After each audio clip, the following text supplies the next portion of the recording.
नमस्कार, स्वागत है आप सभी का। यह वीडियो बिहार बोर्ड कक्षा 8 के विज्ञान विषय पर है, जिसमें आज हम लोग अध्याय 10 विद्युत धारा के रासायनिक प्रभाव को पढ़ेंगे और इसके अभ्यास प्रश्नों को भी हल करेंगे।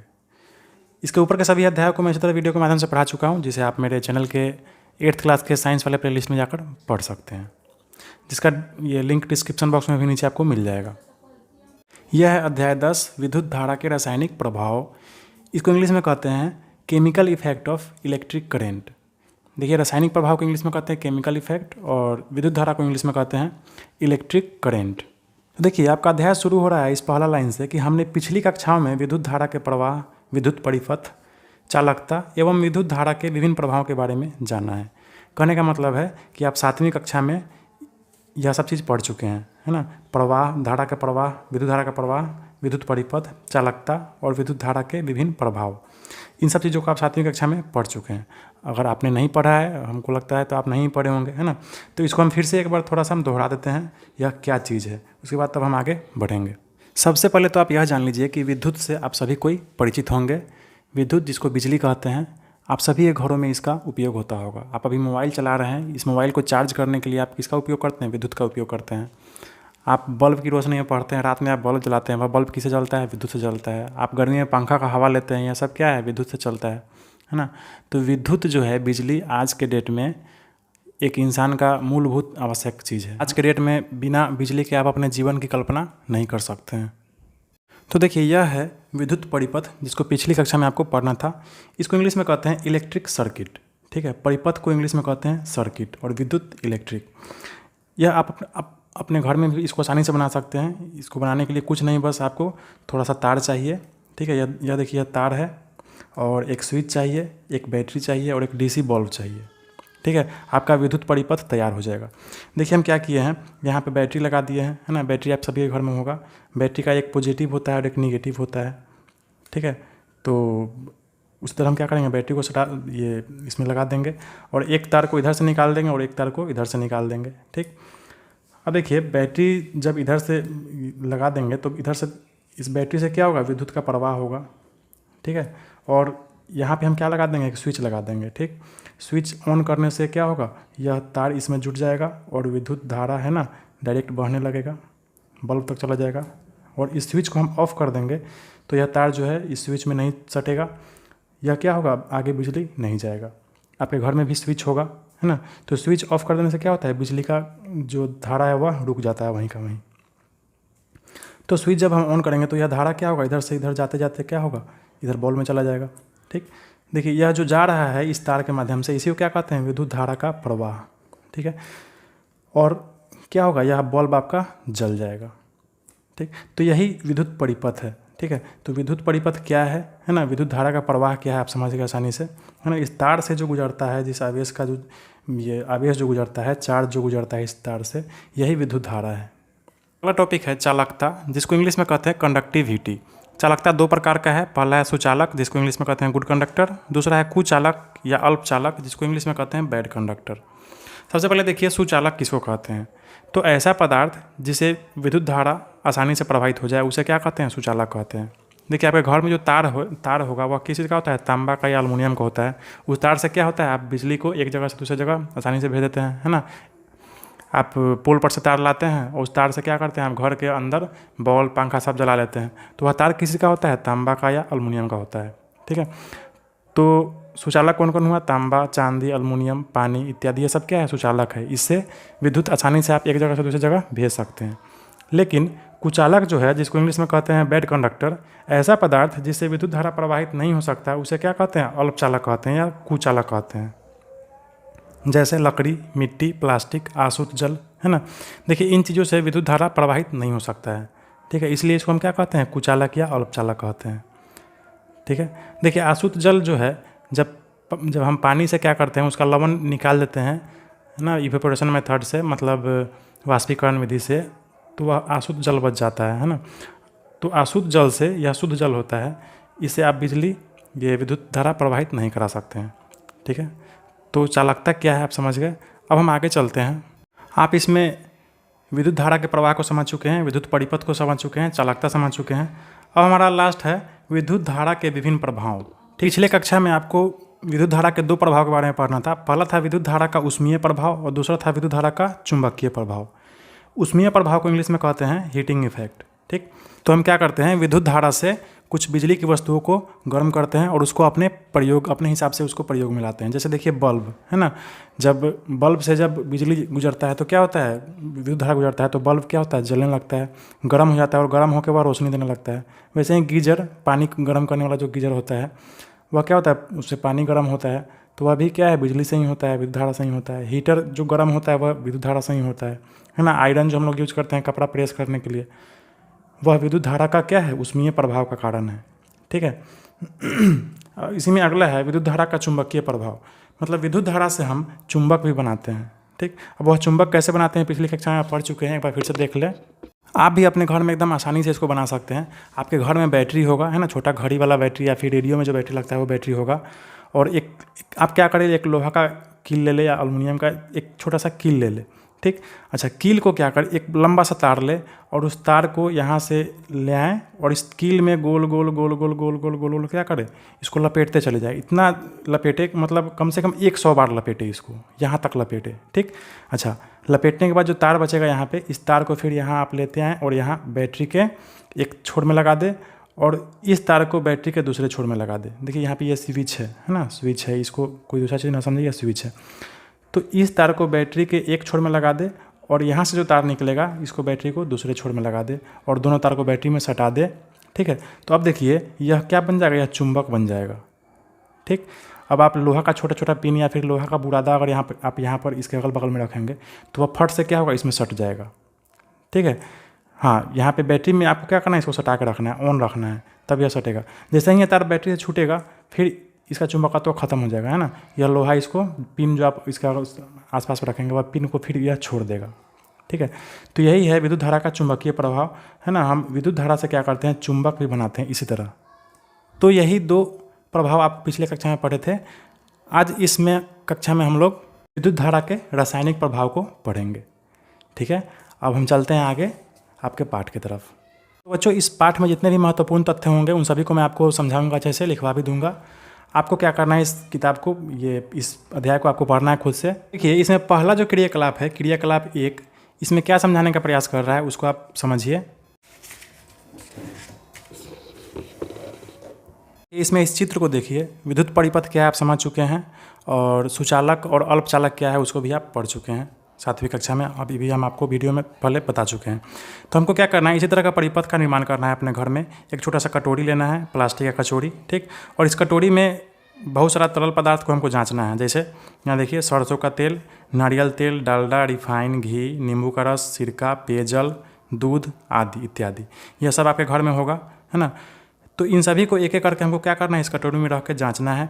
और देखिए क्या करना है, एक यहाँ पे बैटरी रख लेना है। ठीक, और बैटरी के दोनों सिरों से क्या करना है, तार जोड़ लेना है। ठीक है, और एक तार को यहाँ इस पदार्थ में, तरल पदार्थ में आपको डुबा देना है और दूसरे तरफ से इसी तरल पदार्थ से क्या करना है, एक तार को क्या करना है, इधर लेके यहाँ पर ले आना है। अब देखिए यह क्या है, तो यह देखिए यह चुंबकीय सुई है। ठीक है, आप थोड़ा देर पहले पढ़े हैं कि विद्युत धारा जो है वह चुंबकीय प्रभाव भी लाता है। ठीक, मतलब विद्युत धारा से आप चुंबक बना सकते हैं। तो यह तार यहाँ से जब आया है तो क्या किया है, इस सलाही का जो डिब्बी होता है ना, छोटा वाला अंदर वाला डिब्बी, वही डिब्बी है। इसमें क्या किया रखा है, चुंबकीय सुई रखा हुआ है।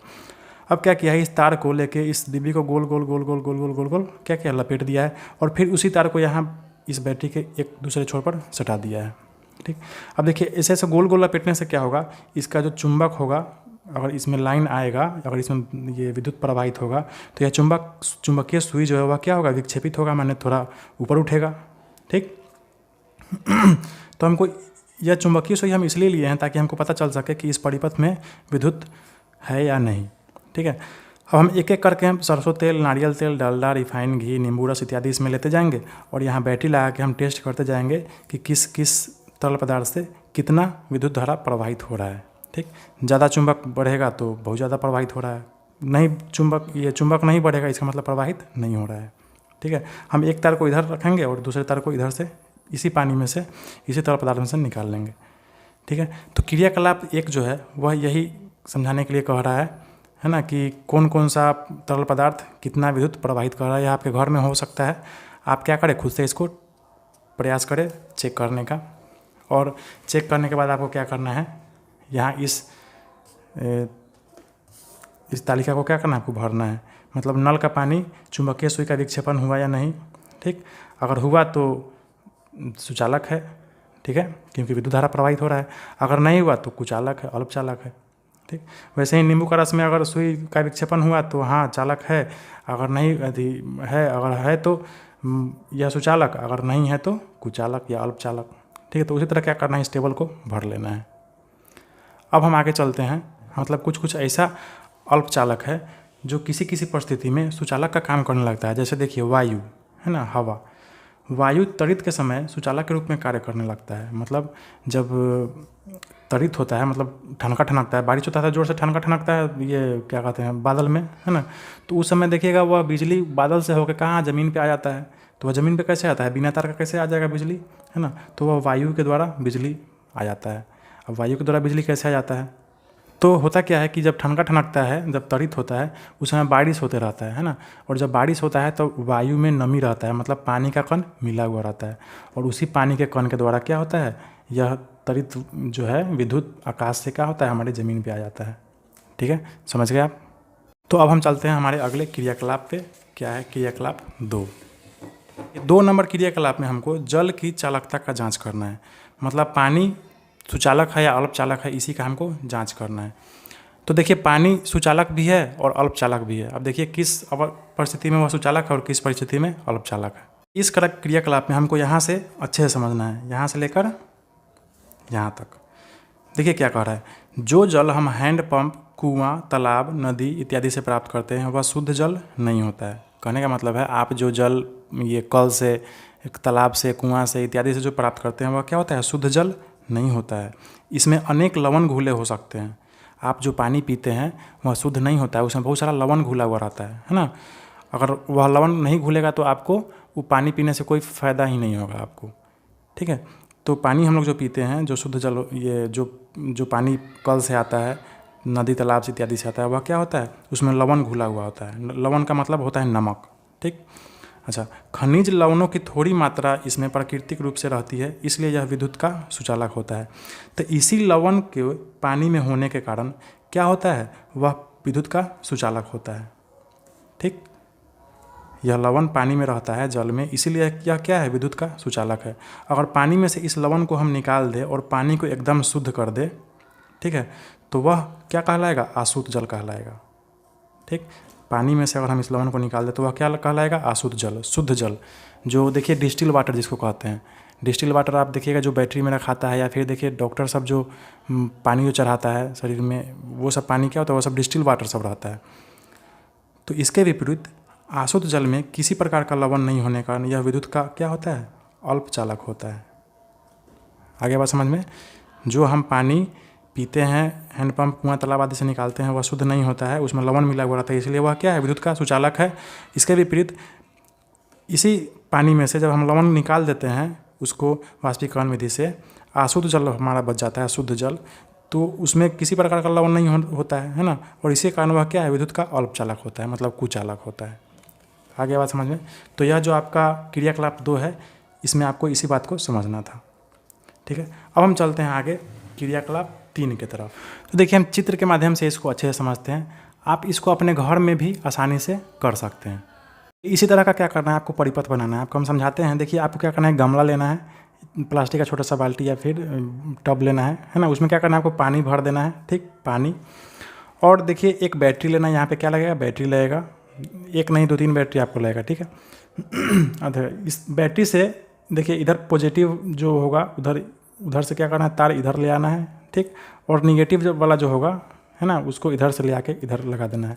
अब देखिए यह दोनों छड़ है, यह क्या है, तो देखिए पुराना घर बैटरी आपके पास अगर होगा घर में, पुराना खराब मतलब जो यूज में नहीं होगा बैटरी, है ना, जो घड़ी में ये रेडियो में जो बैटरी लगता है, तो उसको जब आप छीलेंगे, है ना, उसको आप हटाने का प्रयास करेंगे, छीलते देखिएगा अंदर में एक इसे कलम के आकार का ये एक मोटा सा काला रंग का इलेक्ट्रोड होगा, ठीक है। उसमें ऊपर में पीतल का कैप लगा हुआ होता है, ठीक।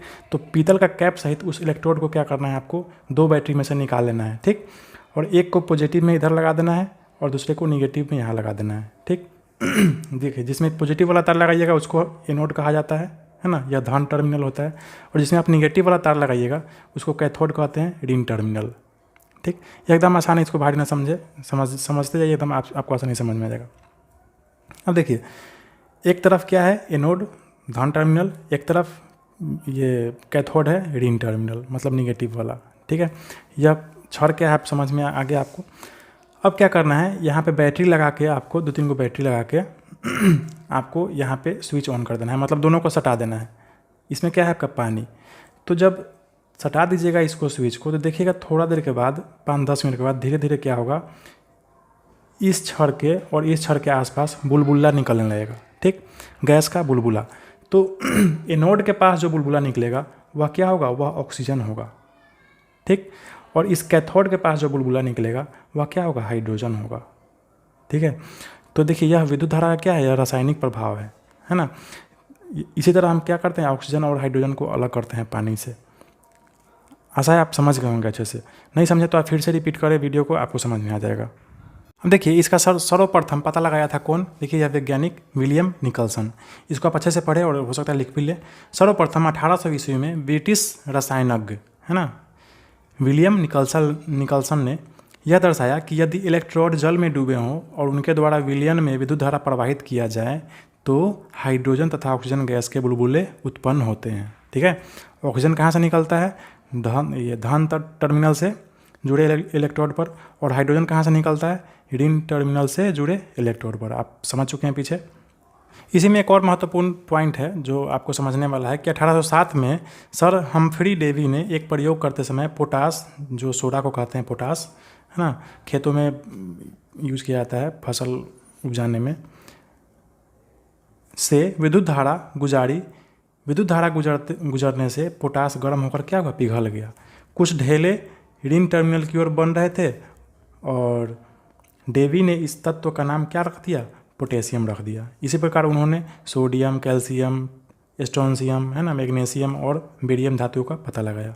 ठीक है, किसने, हम्फ्री डेवी ने। इसी प्रकार इतने सारे तत्वों का खोज कर लिया। कौन कौन सा तत्व, सोडियम, कैल्शियम, स्ट्रोंशियम, मैग्नीशियम और बेरियम और पोटेशियम। ठीक है, हमारा अगला टॉपिक है, यहाँ देखिए विद्युत लेपन। इसको समझिए अच्छे से। इसको इंग्लिश में कहते हैं इलेक्ट्रोप्लेटिंग। ठीक है, मतलब किसी वस्तु पर किसी तत्व का क्या करना है, लेपन कर देना, उसी को क्या कहते हैं, विद्युत लेपन कहते हैं। अब जैसे देखिए, यहाँ देखिए आपके घर में रोज़ उपयोग में लाई जाने वाली कुछ ऐसी वस्तुएं होंगी जो चमकदार है और इस पर सामान्यतः खरोच भी नहीं लगता है। आपके घर में बहुत ऐसा सामान होगा जो काफ़ी चमकदार होगा, काफ़ी चमकता होगा और उसमें खरोच नहीं होगा। जैसे देखिए आपके साइकिल का हैंडल देखिए कितना चमकता है, या आपके साइकिल का जो रिम है देखिए एकदम हमेशा चमकते रहता है। या फिर दरवाज़ा या खिड़की का जो हैंडल होता है, देखिएगा हैंडल खोलने वाला बंद करने वाला, वह देखिए हमेशा चमकते ही रहता है। ठीक है, तथा चिटखनिया जो झिटकिली होता है, जिसको आप झिटकिली कहते हैं, वही चिटखनिया है ना, वह भी देखिएगा हमेशा क्या होता है, चमकते रहता है। या फिर कुछ सजावटी गुलदस्ते, या फिर देखिएगा आपकी मम्मी जो या फिर आपकी बहन ये कुछ गहना पहनती होगी, आभूषण है ना, कम दाम वाला आभूषण, देखिए वह आभूषण सोना का नहीं होता है, लेकिन वह देखने में लगता है क्या कि वह सोना ही है, वह काफ़ी चमकता है। ठीक है, तो ऐसा आभूषण जो होता है वह भी क्या होता है, विद्युत लेपन का ही कमाल है। ठीक है, विद्युत लेपन के द्वारा ही क्या करते हैं हम लोग, वैसे आभूषण प्राप्त करते हैं। यहाँ देखिए ये वस्तुएं एक सस्ती कम चमकदार धातु पर दूसरी धातु चढ़ाकर बनाई जाती है। देखिए सस्ती कम चमकदार, देखिए सस्ता धातु जैसे देखिए लोहा है या फिर टीन है ना, तो इस पर, या स्टीले है। ठीक, तो इस पर क्या करता है, अब सोना का क्या करेगा, दूसरा धातु चढ़ा दी जाती है। जैसे सोना का क्या करेगा, उस पर चढ़ा देगा, है ना, तो दिखने में लगेगा क्या कि उस सोने हैं एकदम। तो वह धातु का परत, यह परत किस प्रकार चढ़ाई जाती है, इसी को हम लोग इस क्रियाकलाप में समझेंगे, क्रियाकलाप 6 में। देखिए इस क्रियाकलाप में हमको जिस पदार्थ का लेपन करना होता है, माने जिस पदार्थ का ये परत चढ़ाना होता है दूसरे पदार्थ पर, उस पदार्थ को हम इसे विलयन में घोल देते हैं, है ना, और विलयन में से वह पदार्थ क्या होता है, इस प्लेट पर निक्षेपित हो जाता है। ठीक है, और यह प्लेट है किसी और चीज़ का, और हमको जिस चीज़ का इस पर लेपन करना है वह चीज़ क्या होगा, इस पर चढ़ जाएगा। ठीक है, तो इसी प्रकार हम क्या करते हैं, ये किसी वस्तु का विद्युत लेपन करते हैं। देखिए इसी में आगे है, आप पढ़ के इसको समझेंगे अच्छे से अपने किताब में। अतः आप मनचाही धातु की परत किसी अन्य पदार्थ पर चढ़ा सकते हैं। ठीक, देखिए इसी में है, इस विधि का प्रयोग करके लोहे पर क्रोमियम की परत चढ़ाकर कल, पुर्जे, नल, बर्नर, साइकिल का हैंडल, रिम इत्यादि को क्या किया जाता है, चमकदार बनाया जाता है। मतलब लोहा पर क्या किया जाता है, क्रोमियम का परत चढ़ा दिया जाता है। देखिए क्रोमियम जो होता है वो बहुत महंगा होता है, बहुत मजबूत होता है ना। तो लोहा पर क्या किया जाता है, क्रोमियम का परत चढ़ा दिया जाता है। तो उसी से क्या बनता है, ये कल, पुर्जा, नल, बर्नर, साइकिल की हैंडल, है ना। देखिए इस सब पर कभी आपको जंग नहीं लगता है, हमेशा यह सब क्या होता है, चमकते रहता है। ठीक है। अच्छा, क्रोमियम देखिए महंगी धातु है, अतः किसी पदार्थ को क्रोमियम का न बनाकर अन्य पदार्थ से बनाकर क्या करते हैं, हम उस पर क्रोमियम की परत चढ़ा देते हैं। कैसे, विद्युत लेपन के द्वारा। उसी तरह देखिए आगे है, आभूषण बनाने में सस्ती धातुओं को क्या किया जाता है, आभूषण बनाकर उस पर सोने अथवा चांदी का विद्युत लेपन कर दिया जाता है, जिससे देखने में वह क्या लगता है कि सोने है या चांदी है। ठीक है। तो इसी तरह क्या करता है, विद्युत लेपन किया जाता है। अब देखिए विद्युत लेपन है क्या, तो आप इसको यहाँ से आप लिख सकते हैं परिभाषा में, विद्युत द्वारा किसी पदार्थ पर किसी वांछित धातु की परत चढ़ाने की, मतलब निक्षेपित करने की प्रक्रिया को क्या कहते हैं, विद्युत लेपन कहते हैं। ठीक है। तो विद्युत लेपन क्या है, आप यहाँ से यहाँ तक लिख सकते हैं। ठीक है। तो यहाँ पर देखिए आपका अध्याय खत्म हुआ है ना। अब देखिए कुछ अभ्यास प्रश्न है इसमें, इस अभ्यास प्रश्नों को आप क्या कीजिए, हल कर लीजिए करके। पहला प्रश्न है, रिक्त स्थानों की पूर्ति कीजिए, मतलब खाली स्थान को भरना है। क है, किसी विलयन में विद्युत धारा प्रवाहित होने पर डैश प्रभाव उत्पन्न होता है। तो देखिए किसी विलयन में विद्युत धारा प्रवाहित करेंगे तो रासायनिक प्रभाव उत्पन्न होगा। है बात समझ में, क्या होगा, रासायनिक प्रभाव उत्पन्न होगा। अगला है ख, ये वांछित धातु को किसी पदार्थ पर निक्षेपित करना क्या कहलाता है, विद्युत लेपन कहलाता है। आप पढ़ चुके हैं, तो यहाँ क्या होगा, विद्युत लेपन। अगला है ग, नमक मिले जल में विद्युत धारा प्रवाहित होने पर ऑक्सीजन कहाँ होता है, एनोड टर्मिनल पर, और हाइड्रोजन कहाँ होता है, कैथोड टर्मिनल पर मिलता है। ठीक है। तो यहाँ क्या होगा, एनोड, और यहाँ होगा कैथोड। पढ़ चुके हैं पहले। अगला है, विद्युत चालन करने वाले अधिकांश द्रव्य डैश डैश और डैश का विलयन होता है। तो देखिए विद्युत चालन करने वाला अधिकांश द्रव्य जो होता है वह अम्ल, क्षार और लवण का विलयन होता है। ठीक है। यहाँ अम्ल, क्षार और लवण होगा। अगला प्रश्न 2 नंबर, चित्र में दिए गए द्रव्य में ट्रिएस्टर परिक्षेत्र का तार डालने पर बल्ब नहीं जलता पर चुंबकीय सुई विच्छेदित होती है, इसका क्या कारण है, व्याख्या कीजिए। देखिए इसका आंसर आप यहाँ से लिख सकते हैं, जब हमारे टेस्टर परिक्षेत्र, अब देखिए टेस्टर क्या है, आप टेस्टर आपको पता होगा, टेस्टर सभी घर में होता है। टेस्टर से हम क्या करते हैं, बिजली चेक करते हैं, है ना, विद्युत धारा प्रवाहित हो रहा है कि नहीं उसको चेक करते हैं। टेस्टर में एक छोटा सा बॉल होता है, वह बल्ब जलने लगता है तो हम समझते हैं क्या है कि विद्युत धारा प्रवाहित हो रहा है। तो देखिए इसका उत्तर होगा, जब हमारे टेस्टर के खुले तार एक दूसरे को न छूते हों परंतु नज़दीक हों तो चुंबकीय सुई क्या होगा, विक्षेपित हो सकती है। मतलब एक दूसरे को तार छूता नहीं हो लेकिन नज़दीक हो तो क्या हो सकता है, विक्षेपित हो सकता है चुंबकीय सुई। हमें ज्ञात है कि इन दोनों सिरों के बीच हवा है जो विद्युत धारा का हीन चालक है। देखिए हवा में तो विद्युत धारा नहीं पार करता है, लेकिन नमी बढ़ जाने पर क्या होता है, विद्युत धारा पार होने लगता है। जैसे देखिए बारिश के समय बिजली जब चमकता है तो आकाश से बिजली कहाँ चला आता है, नीचे आ जाता है ज़मीन पे, है ना। क्यों, क्योंकि हवा में नमी होता है। तो उसी तरह नमी बढ़ जाने से क्या होता है, विभव बढ़ जाने पर यह सुचालक की तरह कार्य करने लगता है। ठीक, इसलिए बल्ब नहीं जलेगा लेकिन चुंबकीय सुई जो होगा वह क्या होगा, विक्षेपित हो जाएगा। तो इसका आप आंसर यहाँ से लिख लें। अगला प्रश्न है 3 नंबर, क्या शुद्ध जल विद्युत का चालन करता है। तो इसका क्या उत्तर होगा, शुद्ध जल विद्युत का चालन नहीं करता है। ठीक है, पढ़ चुके हैं पीछे। यदि नहीं तो इसे चालक बनाने के लिए क्या करना होगा, तो शुद्ध जल को चालक बनाने के लिए हम क्या करेंगे, शुद्ध जल में लवण मिला देंगे। ठीक है, एकदम आसान सा प्रश्न है ना। शुद्ध जल विद्युत का चालन नहीं करता है और इसको चालक बनाने के लिए हम क्या करेंगे, इसमें लवण मिला देंगे, यह चालक बन जाएगा। अगला प्रश्न है, अपने आसपास दिखने वाले विद्युत लेपित वस्तुओं की सूची निम्न प्रकार से बनाइए। देखिए विद्युत लेपन से वस्तुएं जो बनी हैं आपके आसपास में, आपके घर में जो भी चीज़ है उसको क्या करना है, इस टेबल में भर देना है। जैसे 1 नंबर में दिया है साइकिल का हैंडल, है ना, इसमें किसी से मिलकर बना है। साइकिल का हैंडल जो है वह लोहा पर क्रोमियम चढ़ गया है तो साइकिल का हैंडल बन गया है। देखिए उसी तरह जंग रोधी छड़ जो होता है जिसमें जंग नहीं लगता है, उसमें हम क्या करते हैं, लोहा पर जिंक का परत चढ़ा देते हैं जिससे उस छड़ में जंग नहीं लगता है। उस तरह देखिए सस्ता सोना का जो आभूषण होता है हम क्या करते हैं, टिन पर सोना का विद्युत लेपन कर देते हैं तो वह दिखने में एकदम ऐसा लगता है जैसे सोना है। ठीक है, बहुत सस्ता मिलता है। देखिए सस्ता चांदी का आभूषण बनाने के लिए हम क्या करते हैं, अल्मुनियम पर चांदी का विद्युत लेपन कर देते हैं। ठीक, तो उसे हमको क्या लगता है कि वह चांदी का ही है, लेकिन वह असली में अल्मुनियम रहता है। तो इस तरह से क्या करना है, आपको टेबल को भर देना है। आपको आपके घर में और भी सारा चीज़ होगा बहुत सारा, उसको आप पता कर सकते हैं। ठीक है, अब देखिए हमारा अगला प्रश्न है 5 नंबर, क्या तेज़ वर्षा के समय लाइनमैन के लिए बाहरी मुख्य लाइन के तारों की मरम्मत करना सुरक्षित होगा? तो तेज़ वर्षा के समय लाइनमैन के लिए बाहरी मुख्य लाइन के तारों की मरम्मत करना सुरक्षित नहीं होगा। क्यों? कि तेज़ वर्षा के समय हमारा जो वायुमंडल होगा, वायु होगा, उसमें बहुत सारा नमी मिल जाएगा। ठीक है, वायु नमी युक्त हो जाएगा और वह क्या होगा, सुचालक हो जाएगा बिजली का, जिससे उस लाइनमैन को करंट का झटका लग सकता है और वह उसका जान जा सकता है। ठीक है, तो तेज़ वर्षा के समय लाइनमैन के लिए बाहरी मुख्य लाइन के तारों की मरम्मत करना सुरक्षित नहीं होगा। ठीक है, तो देखिए यहाँ पे आपका यह अध्याय ख़त्म हुआ। उसके बाद परियोजना कार्य है, अब अपना खुद से करके देखते रहें। ठीक है, अब अगले अध्याय में जल्द ही आपके समक्ष इसी तरह वीडियो के माध्यम से उपस्थित रहेंगे। तब तक आप अपना पढ़ाई जारी रखें और यह वीडियो कैसा लगा आप ज़रूर हमें बताएं कमेंट करके।